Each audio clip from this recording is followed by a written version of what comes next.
Fala, galera do Finally Residents! Gostei dessa que a gente falou no último podcast.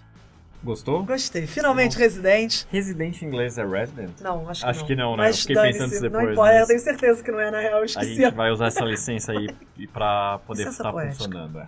Sejam muito bem-vindos a mais um episódio da nossa 4ª temporada, voando mais do que Last of Us, brilhando aqui, né não, John?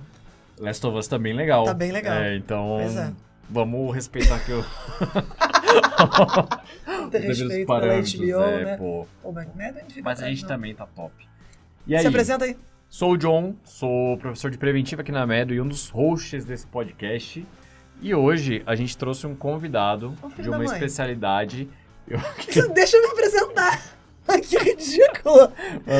Eu sou Joana, sou médica pediatra, professora de pediatria e a outra host, apesar do John ignorar essa parte, do podcast Finalmente Residente. Agora sim, pode ser. Agora, fazendo uma ponte com a preventiva, a gente trouxe uma especialidade que vocês pediram bastante, que a grande maioria de vocês, sem dúvida nenhuma, conhecem o raso do raso da especialidade, mas a gente precisa conhecer um pouco mais sobre medicina do trabalho. Com vocês, se apresenta aí, William.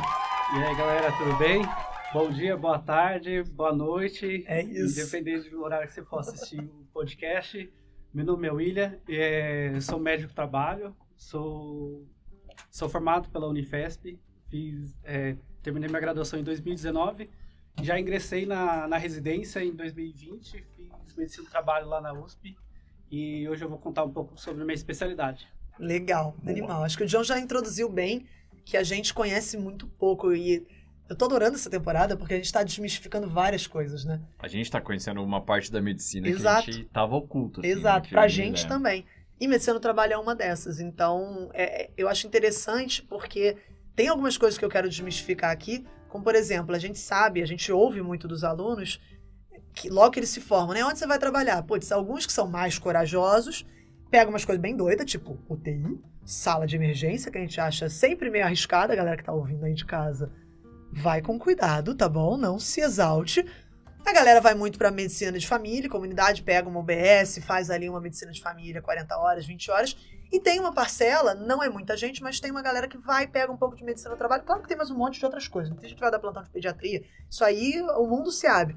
Mas eu acho que a gente tem uma visão muito limitada e, por vezes, errada de o que o médico de trabalho faz, o que a residência vai te acrescentar e vai te fortalecer como médico do trabalho excelente. Então, eu queria começar a entender por quê e da onde veio essa inspiração de fazer medicina do trabalho. Nossa, é uma longa história. Ok. Começou no meu 3º ano e, assim, eu tinha um amigo que ele era engenheiro do trabalho. Oh. E ele falava assim, William, por que você não vai fazer medicina do trabalho? Eu falei assim, o que é isso? E a gente não tem contato isso na graduação, assim. Quantas aulas você teve de medicina do trabalho? Nossa, você teve algum? Um total de zero. Não, Zero, eu acho que zero. A gente sabe claramente que foi zero. Exatamente. Eu lembro que eu tive 6 aulas, era numa sexta-feira, quase ninguém ficava nas aulas, então essa foi a única experiência que eu tive. E eu falava assim, tá bom. Aí foi plantando essa sementinha, mas eu pensava na época também em fazer pediatria. Olha só. Aí depois eu fui construindo, assim, pra onde ia, daí todo mundo perguntava, às vezes eu trollava, vou fazer medicina do trabalho, daí era o gongado lá da turma, durante os estágios, né?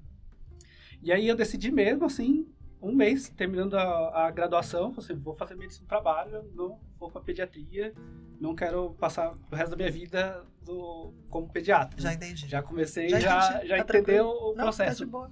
E assim, a única referência era um amigo meu que não era médico, era um engenheiro do trabalho, mas ele já conhecia um pouco como era a demanda, e eu tinha uma visão, quando eu fui encontrar com um amigo meu, que a gente foi no jantar, tinha hoje é um amigo que ele era médico do trabalho, né? Então eu vi que ele era assim, que legal, nunca vi alguém médico do trabalho realmente que fez a especialização, né? E assim, entrei na residência sabendo nada de medicina do trabalho, óbvio, ninguém sabe nada. E aí a gente vai construindo a nossa carreira durante a residência. Primeiro ano a gente passa todas as clínicas, mas no segundo ano a gente tem já a imersão.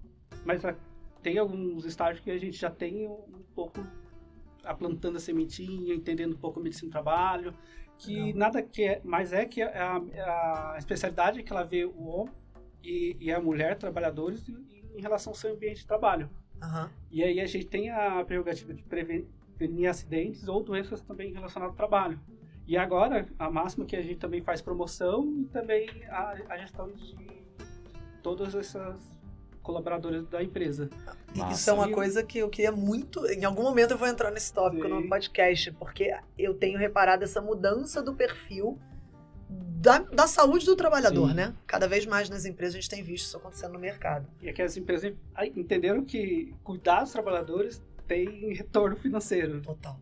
Total. E hoje, que a gente para pensar, os planos de saúde é o segundo maior custo, tirando a folha de pagamento. Então, imagine o tanto de custo que a gente tem em questão de trazer esse gerenciamento. Olha só que bacana. E me diz uma coisa, começando aqui, medicina do trabalho, são 2 ou 3 anos? São 2 anos. 2 anos, massa. Boa.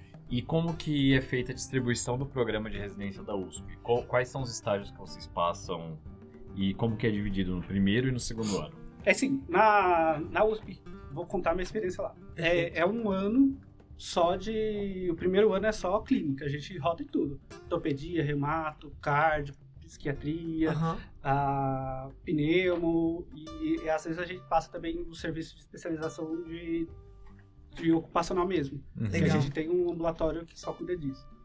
E daí o segundo ano, daí a gente só passa em empresas, que daí a gente tem o foco mesmo na medicina do trabalho. Olha legal. só, você vai pra empresa. Sim, empresa. Olha só isso. Empresas boas ainda. Nossa, mas que legal isso. Você sai da USP, aspas, né? Mas a maior parte do seu tempo fica na empresa. Sim. Que interessante. Caramba. Me diz uma Legal. coisa, nessa parte da clínica, vocês acompanham o estágio tipo de ponta a ponta, sei lá, intensiva, emergência, isso, aquilo? Ou são ambulatórios mais focais que vocês selecionam para passar? Então, infelizmente, minha época foi o auge da pandemia, Putz, né? é mesmo. O único estágio assim, que eu já comecei foi ortopedia. Imagina que o serviço do HC, quanta complexidade tem. Mas assim, se você for lá e querer aprender, eles vão lá para te ensinar. Claro que a gente não vai ter, eu vou sentar, atender, porque a demanda deles é muito grande, né? Então você tem que ter agilidade, não adianta um recém-formado que não tem Total. noção de nada, praticamente, né? Embora a gente passe na graduação e já chegar e fazer aquilo lá, né? Então tem um processo, então o pessoal da ortopedia vai ter um processo de evolução, a gente também tem nosso processo. Então, a gente tem mais uma questão de observador, claro, a gente pode ir lá examinar e atender, entender um pouco o problema de cada um.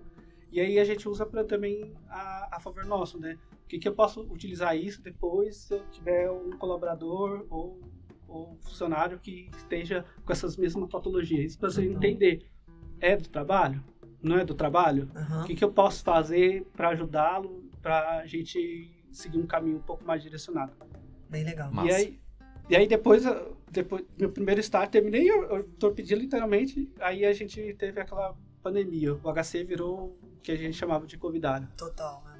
E a medicina do trabalho foi pro SEAC, que é o centro dos colaboradores lá do funcionário do HC, do Fundação Zerbini e também da Faculdade de Medicina mesmo. Uhum. Daí a gente ficava, no começo a gente ficou assim, vamos fazer os admissionais da galera que ia entrar para fazer os trabalhos lá do Covid. Uhum. Então a gente foi a mão de obra que utilizou isso.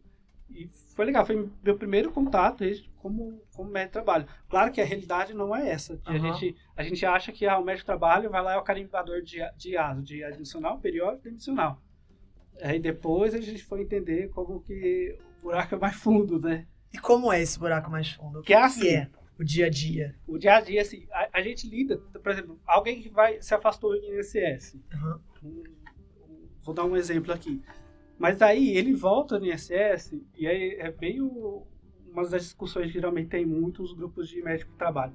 O perito cessou o benefício e ele tem que voltar ao trabalho. Então o médico de trabalho olha assim, mas acho que ele não consegue trabalhar onde voltou.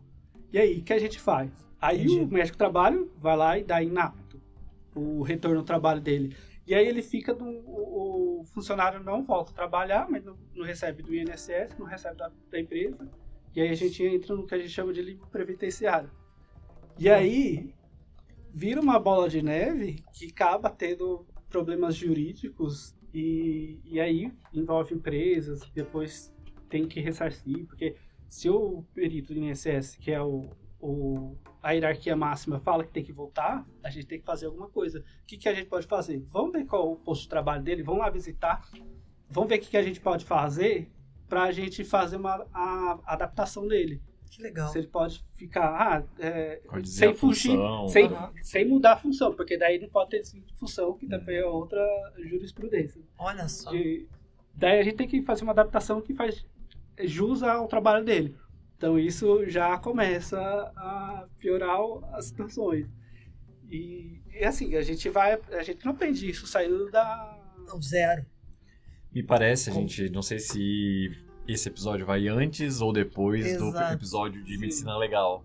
Mas me parece que tem muito de medicina normativa, que é quando expande aí a nossa parte de assistência ou prevenção e vai muito em relação à legislação, em relação a executar, mas tendo uma visão médica para fazer a lei valer de uma certa forma, né? Muito bem legal. Isso tem uma carga teórica na residência de legislação?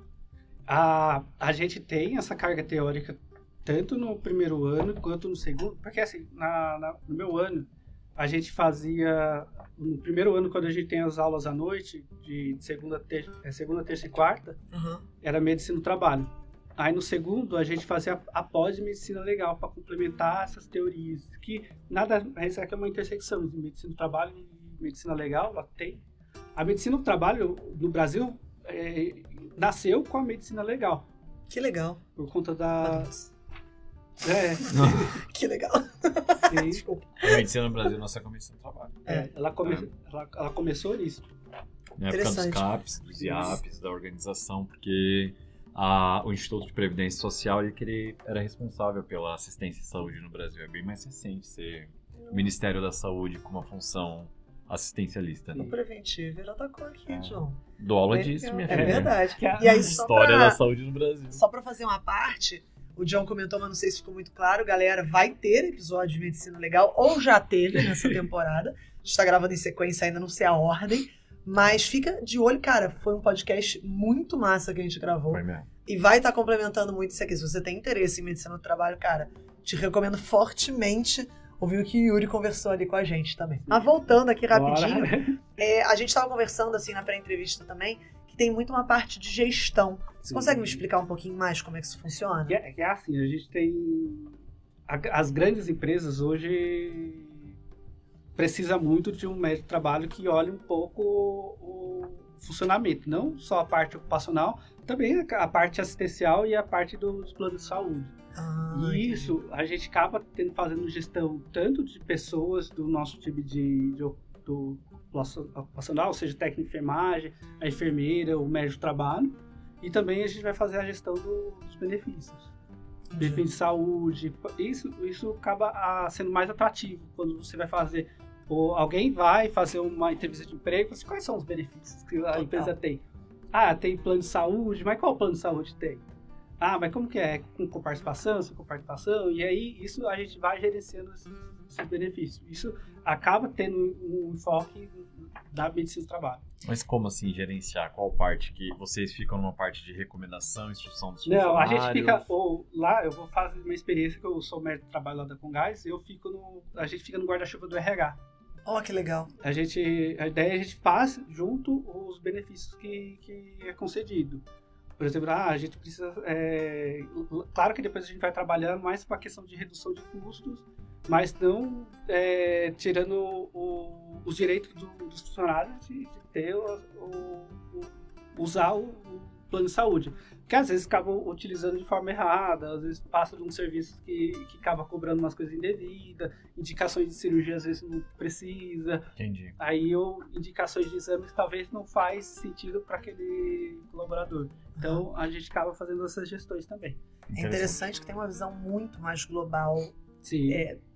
Muito diferente da visão que a gente tem, que é muito curativa, que é muito ali pontual, tem uma visão muito mais holística do paciente, eu acho muito bacana, acho que até tem É meio isso que a ver com preventiva. ter um médico dentro do business, né?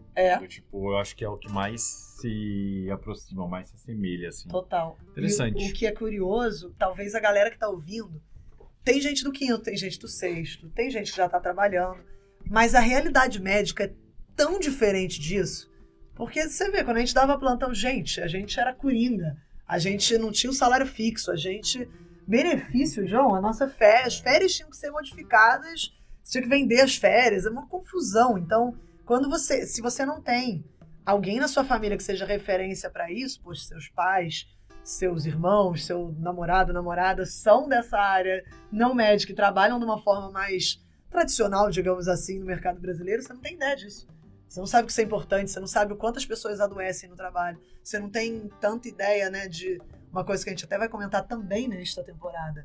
Por exemplo, saúde mental no trabalho. A gente vai conversar de burnout agora nessa temporada também. Também não sei se o episódio já saiu ou não. Mas isso é curioso, né? Você tá falando isso tudo e como a gente não só não sabe nada da medicina do trabalho, como a gente não sabe do trabalho. A gente não sabe. A gente não sabe o que é um benefício, o que é válido, o que mais é valorizado, o que é uma saúde do trabalhador de fato. Muito legal. Muito maneiro. Diz uma coisa, William, uma curiosidade. No ambulatório que vocês têm de doenças ocupacionais, fica muito claro o nexo causal assim, entre a exposição no trabalho e o desfecho?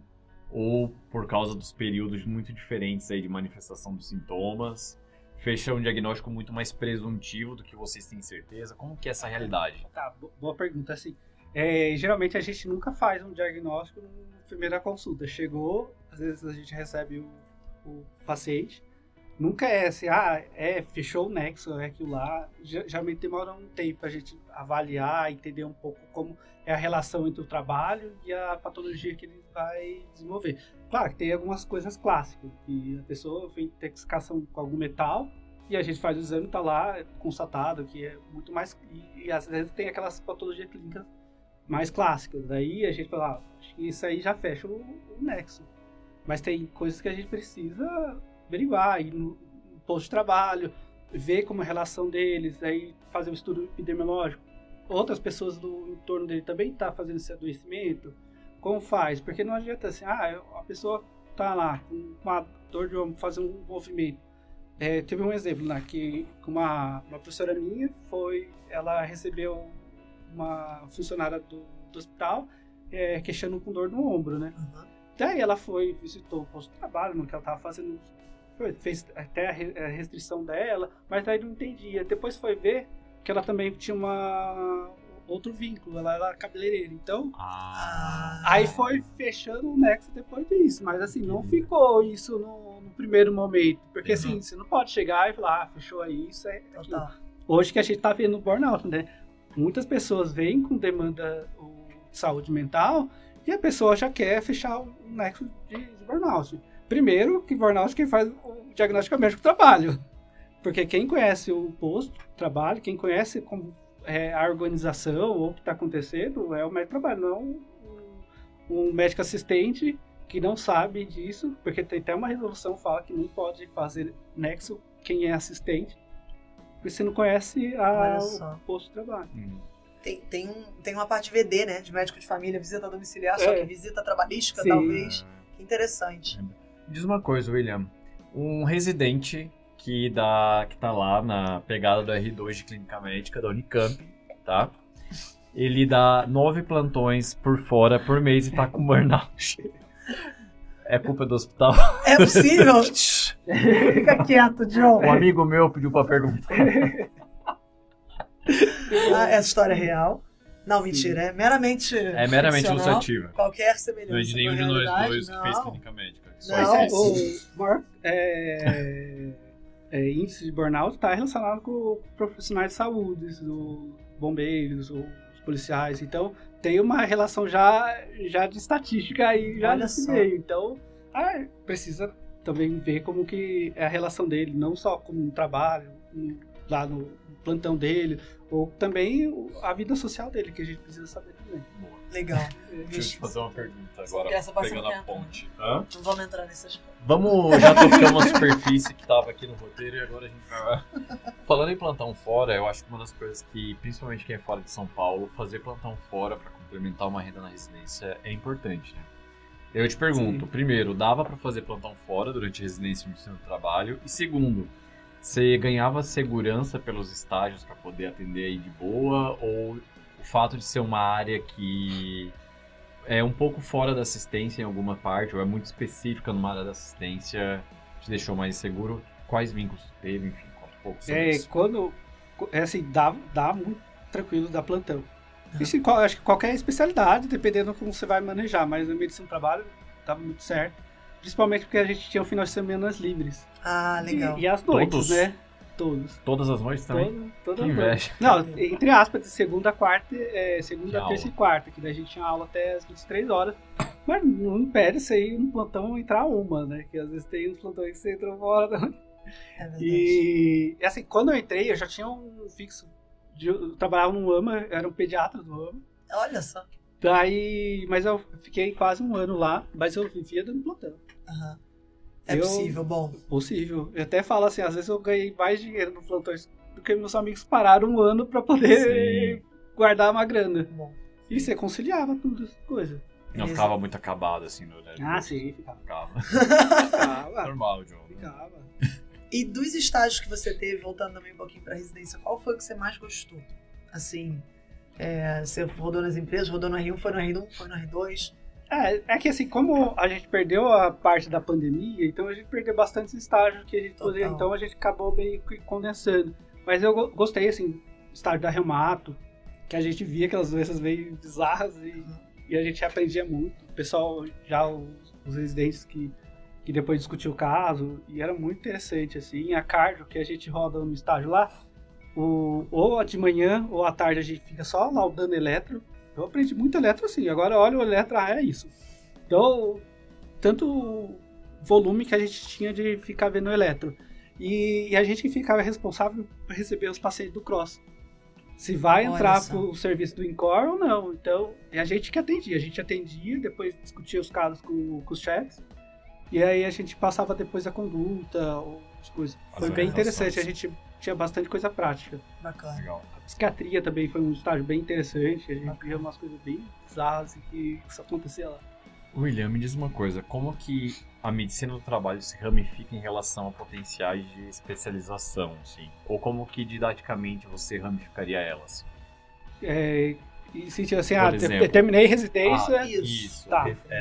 Sei lá, ela se divide em doenças ocupacionais, vigilância e gestão. Tá. É que assim, a medicina do trabalho você pode ir para um ramo diverso, assim. Você pode ir tanto para gestão, que a gente já estava falando. Você pode também fazer questão de ergonomia, você fazer parte de ergonomia. Tem a parte... Isso aí na empresa e dizer, não, o John está com uma cadeira errada. eu tô tudo errado aqui. Gente, né? eu tô pensando muito numa pessoa pra acabar esse podcast, por favor. Junta com isso. Bacana. A Joana ela trabalha assim, tá correto? Mentira. Aí depois falar assim, eu tô com uma dor. É o camarão, né? Eu trabalho com camarão like. É meio isso, parece um camarãozinho toda curva. Assim, ele pode ir pro serviço público também, tem os partes Sereste que também pode se especializar nisso. Tem as toxicologias ocupacionais. Sereste é Centro de Referência em Saúde do Trabalhador. Eu vou perguntar isso agora, porque eu não sabia. E agora eu fiquei interessado em toxicologia ocupacional. O que é isso? Isso vê. Ele vê relações de produtos químicos. Legal. Que eles podem repercutir com o trabalhador. Bacana. Bem legal. Vocês vão em loco e, tipo, medem o nível de mercúrio do não sei o que lá, ou pega só o relatório? Geralmente a gente pega mais relatório, porque é difícil hoje a empresa ter essas exposições tanto. Vide agora que viu a notícia dos amiantos querendo voltar? Não vi. Vi que teve uma notícia que parece que eles vão querer liberar a produção de amianto numa cidade lá de Minas Gerais. E amianto é o que é mais clássico da categoria de câncer ocupacional, classe A de mesotelioma. Então, aí já vê como vai funcionar a repercussão futura. E, assim, eu não tive... Eu tinha estágio para passar, mas acabei não passando os estágios que a gente tinha esse enfoque. Uhum. Legal. Não, massa. E aí, então, ergonomia, toxicologia, doença ocupacional... Gestão. Gestão. E medicina do trabalho. Legal. E aí, você geralmente trabalha associado a uma empresa? Sim. Ou tem, em termos de autonomia, assim, você consegue ser um médico do trabalho autônomo? Assim, você pode... vou abrir uma empresa de medicina do trabalho para prestar Bacana. serviço, Bacana. que tem bastante campo. Ou você pode ser um auditor fiscal do trabalho, que é outra... Você pode trabalhar de serviço público ou privado, que são as empresas que demandam de SESMIT ou do tipo. E consultoria, e aí vai. Legal. E aí o céu é o limite. Certo? E qual o caminho que você seguiu? Eu fui... É que assim, eu terminei a residência, fui fazer preceptoria, fiquei um tempo lá na preceptoria organizando o pessoal da residência. Legal. Falei assim, você não vai pro estágio? Tô brincando. Você não foi no estágio aqui? Tá tudo bem? Tô brincando. Vai precisar de um afastamento? E aí, quando eu entrei, já tive a proposta de ficar 20 horas na Congás. Legal. Daí eu conciliava as 20 horas da preceptoria e as 20 horas lá na Congás. Tá. Aí depois eu tive a proposta de ficar full, de 40 horas semanais, e daí sair do PJ e ir pro famoso CLT lá deles. E beleza. Aí eu falei assim, acho que eu preciso ir pro mercado de trabalho. Daí acabei indo e tô até agora lá na Congás. Vai fazer um ano, assim, total. Legal. Como é que é a sua rotina lá na Congás, se você puder falar? Sim. Como é que é? É assim, dia a dia, como funciona? A gente tenta traçar assim, as coisas que a gente vai fazer durante a semana ou projeto do mês. A gente tem demandas e projetos como qualquer outra área, né? A gente vai fazer qual vai ser suas metas esse ano. A gente tem que tentar bater essas metas e tentar alcançar os objetivos.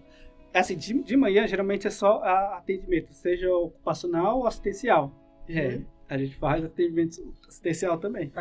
Que mais a gente tem bastante demanda de colaboradores procurando a gente, porque eles têm mais confiança na gente do que qualquer...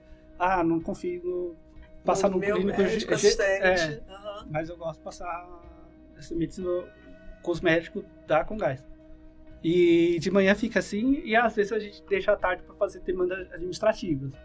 Mexer, trabalhar Excel, ver dados que a gente pode utilizar, às vezes preparar algumas coisas que a gente precisa apresentar. A gente tem, o que a gente pode fazer no Janeiro Branco?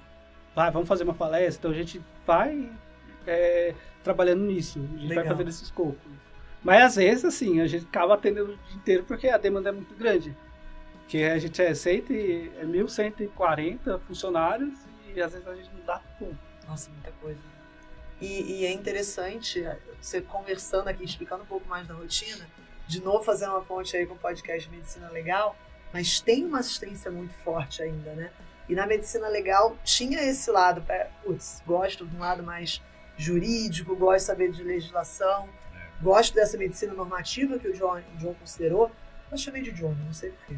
E aí, depois 4 temporadas e eu errando também. Tu viu o que eu passo no trabalho? É isso, ele merece um adicional de salubridade. E aí, mas é bacana para quem talvez tenha isso. O Yuri comentou isso no podcast, né? Que sair da assistência, teve esse ponto, esse embate.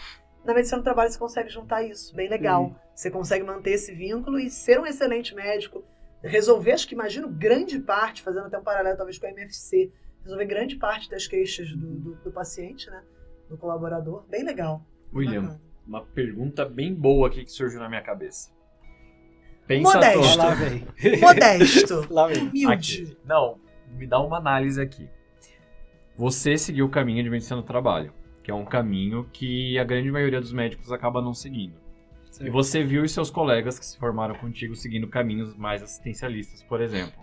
Traçando um paralelo, hoje, comparando com os teus amigos, como que tu faz a tua análise de como que foi o teu caminho de vida em relação à qualidade, remuneração, em relação à satisfação que percebida deles e em relação a você e como que você também tá sentindo porque eu acho que isso pode ser um dos limitantes para as pessoas considerarem medicina do trabalho, de entender que, como eu não conheço esse universo, como é que eu vou apostar nesse caminho, o que que espera? Qual que é... Como que tu imagina? Saldo. Qual que é o saldo? É que assim, Falei que era boa. Foi bom mesmo. Eu interrompi essa forma e falei, olha, foi bom. o problema Até me é que surpreendeu. assim, eu tenho praticamente 1 ano de formado como médico de trabalho. Total. E tem amigos meus ainda estão no R3, né? É verdade. Tem um amigo meu que tá na ON, daí tem outro que Nossa. tá na cirurgia, que não acaba nunca, parece. E aí não tem como a gente ter esse parâmetro da população que eu me formei, né? Do grupo de amigos. Eu não reclamo nada, assim, eu acho muito bom, assim, o meu emprego, me dá autonomia, me dá questão de qualidade de vida. Assim, às vezes a gente fica um pouco mais tarde no trabalho, ficamos, né? Porque a gente tem umas demandas para entregar, e às vezes a gente tá em casa 5h30. Sim, Ou entra um legal. pouco mais cedo, mas chega um pouco mais... Tá? Outra coisa que é legal também, vai ter um congresso. Mas eu posso ir no congresso. Faço umas horas extras, vou compensando, depois faz um banco de horas e volto para o congresso. Bacana. Mais tranquilo. Então dá essa autonomia da gente também de crescer como aperfeiçoar nosso conhecimento, não terminou a residência e acabou. Legal. E é isso, eu acho muito bacana. Assim, não vou fazer comparativo agora com meus amigos, porque muitos não terminaram ainda. Mas a minha gerente, ela fez residência em medicina do trabalho e ela compara assim, os amigos dela. Assim, e ela fala, tem um amigo cirurgião, não tá tão bem estabelecido como eu tô. Legal. Bacana, E bem aí, bacana. E rápido, né? Sim. Em 1 ano. Ela foi rápido porque ela é muito foda. Entendi. Não, mas você também, poxa. Logo que você saiu, você já entrou na Gungás, já tem... Sim. Isso é outra coisa, né? Você tem um emprego, você pode ter outros, aí Sim. você tá só na Gungás Só agora. tô na Congás. E Não, assim, às vezes eu dou plantão por fora, mas assim, não é Entendi. uma coisa que médico tem essa realidade hoje em dia, né?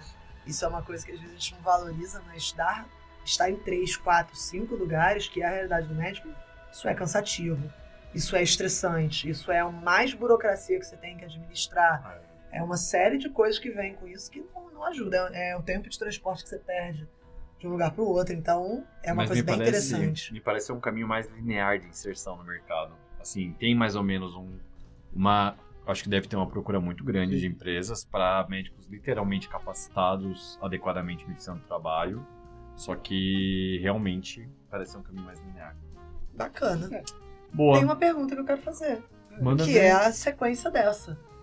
Um médico recém-formado, aquela que a gente sempre faz, em medicina do trabalho, considerando que ele se insira logo no mercado, né? Quanto que é um salário que o médico pode esperar, pelo menos nesse início, assim, fazer uma faixa? Quantas Gente. centenas de milhares contempla? Ó, e isso vai depender de se é PJ, se é CLT. Aham, E perfeito, vai depender também dos benefícios que vai ser agregado. perfeito. A faixa do inicial, depende se você vai fazer 20 horas, você vai fazer 40 horas. Aham, Daí varia de 13 a 15, 17, mais os benefícios. A gente tem que contar que às vezes tem um benefício de previdência privada, né? olha só, Que às vezes a empresa coloca um, você vai colocar mais outro. bacana. A gente tem o FGTS, que também é uma coisa de benefício, vale alimentação, refeição, e assim, às vezes PL, que é participação de lucros, que às vezes pode chegar até 5 vezes seu salário, dependendo como foi seu desempenho. E aí, assim... 13º, 13º, férias. Que férias. médico tem isso? Exato, eu tô ouvindo isso. E dependendo do lugar que você faz, às vezes as férias é mais ainda remunerado, porque daí tem uns fatores que eles acabam adicionando, e aí sim vai. É bem interessante, né? Eu acho Bem interessante. interessante, total. Quando que abre a inscrição? É um Tem Gym Pass? Tem. Aí é bom.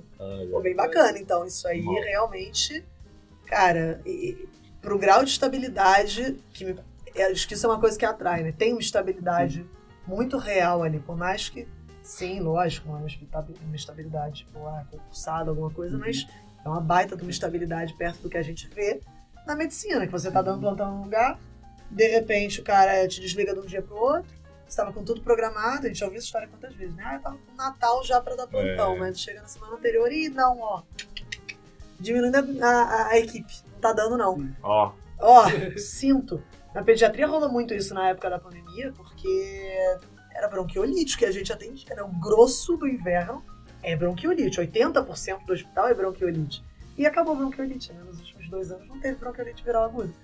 E aí as equipes de pediatria tiveram uma diminuição absurda, cortaram um monte de gente, teve um monte de pediatra desempregado. Aí quando você compara com esse grau de estabilidade, que é muito raro no mundo médico, é muito atrativo, pelo menos pra mim. E aí daí se você vai pra gestão, aí você tem salário de 20 a 30, 40 mil, dependendo de onde você estiver na empresa. Porque assim, quando você entra na empresa, também tem aquela, você é júnior, player e sênior. Sim. Então isso também varia também a faixa salarial. E assim, Cara, é interessante. Eu acho que pra quem tá ouvindo esse podcast e tá vendo, não, ainda não é o universo que eu me conectaria, enfim.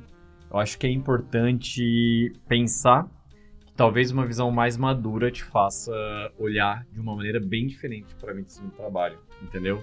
Porque o que a Joana falou é muito certo, assim. A gente hoje, olhando para o mercado, benefício, férias remuneradas, 13º, um vínculo CLT, cara, nada disso tem, sabe? Dentro da medicina do trabalho, eu acho que, até por questão de exemplo mesmo, cumprir todos esses direitos trabalhistas, estar muito mais inserido dentro do que a lei trabalhista prevê, que é uma coisa que às vezes foge totalmente do nosso vínculo como médico, acho que uma visão bem madura pode ser um definidor para quem vai escolher ou não. E a gente tem aí cada vez mais médicos formando uma visão mais madura de mercado, né? Então, bem interessante.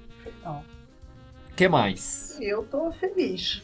Ia abrir espaço pro Will agora. Tem mais alguma dúvida que você quer tirar? Eu acho que eu vou deixar esse tempo livre É pro isso. William falar aí um recado direto para quem quer fazer medicina do trabalho, o que você recomenda e quais dicas que você dá aí em relação à área. pessoal, vou olhar para a câmera.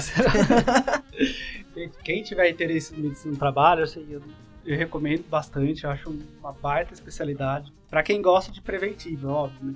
Que hoje a gente tem muito esse enfoque de cuidar do colaborador como fosse um médico. A gente é um médico de família, mas da empresa. E isso é foco. Se você gosta de preventivo, você gosta desse cuidado mais longitudinal, você ter essa aproximação, eu acho bem bacana você seguir essa carreira. E assim, você pode seguir a carreira de qualquer forma. Ou você fazer uma residência, e tem serviços bons aqui em São Paulo, tem a USP, Santa Casa, ABC, aí tem também o serviço lá na Unicamp. E você também pode fazer a pós-graduação, né? Daí são 2 anos de pós-graduação, mas daí você pode prestar o título depois de 4 anos de formato. E outro caminho você também pode seguir. Nenhum é melhor que o outro, porque no fim você vai acabar aprendendo como qualquer outro, que o conhecimento todo mundo consegue adquirir. Legal. E é isso. Boa. Bem bacana. William, Boa. obrigado demais. Eu acho que abriu Imagina. muito a nossa cabeça. Você quer E- deixar um arroba, uma página, um Não, Instagram? eu só tenho LinkedIn, não tenho Instagram, não tenho Facebook. Quer deixar o LinkedIn? Fica à Se vontade. quiser me procurar, é o William Vaz de Souza e tá tudo certo. Legal. Massa. Muito obrigada. Foi excelente, abriu muito a cabeça, de verdade. E acho que você fez uma pontuação bem legal no final do podcast, que foi a questão da maturidade mesmo. Acho que isso falta, a gente como médico falta conhecimento de mundo muitas vezes. Falta ter essa visão, principalmente quando, não sei se estou falando bobagem aqui agora, mas quando a gente vem de um universo muito fechado, por exemplo, todo mundo é médico, ou então todo mundo segue o mesmo caminho, falta um pouco de conhecimento de onde a gente vai, de quais os caminhos que a gente pode ter. Tô falando até de ponto de vista pessoal mesmo. Sim. Então foi bem bacana, assim. Muito obrigada. De Imagina. verdade. Acho que se você não colocar alguns pilares na escolha de decisão de carreira, vai chegar em um momento que você vai começar a valorizar e vai desbalancear a tua decisão. Então, às Sim. vezes a gente toma uma decisão muito romântica da escolha da especialidade, não olha pilares como mercado, como tudo isso que a gente acabou vendo ali. Então, acho que é interessante. É, essa John? análise. Você Hã? fala no seu lugar de fala? Cara, Teve um fundinho pessoal. O olhar do eu- John foi ficando longe. eu estou numa empresa também, não é a Foi Congás, mas também estou muito triste. satisfeito. Mas agora sim vai parecer que um passado Eu vou turbulento. dizer, não, mas eu vou dizer real. Tá vinculado a uma empresa, claro, a gente siga um caminho de empreendedorismo, mas tipo, tá vinculado dentro do business, onde as coisas são mais padronizadas, enfim, eu acho que faz muito sentido, assim, do ponto de vista de mercado. O mercado da medicina é um mercado muito solto, muito desregulado, muito livre, né? Até porque a gente é uma formação autônoma, né? Então, acho que corre o risco, e a gente vê muito, o risco de vocês ficarem reféns aí de várias práticas não legais de mercado. Não legais de... Não legais de bacanas, não, bacana, não não legais ilegais, de pra ficar bem claro. A gente E não tá também, aí. né? gente? Também. Vamos encerrar esse aqui. episódio por aqui, vamos. John, pelo amor de Deus. William, muito obrigado. Galera, vocês já sabem, estamos aqui na nossa quarta temporada, teremos próximos episódios. Temos episódios que já saíram. Fica de olho aqui no seu agregador de podcast favorito, seja ele qual for, ou no YouTube. E segue a gente no Instagram. @medway.residência médica ou no nosso YouTube, Medway. Exatamente. E a gente se vê nos próximos episódios, não é não, John? Joana, sempre um prazer. Sempre um prazer. Tá Quer certo. uma mão, Sandra? Galera, um beijo grande. Até a próxima e a gente se vê. Valeu! Tchau, gente.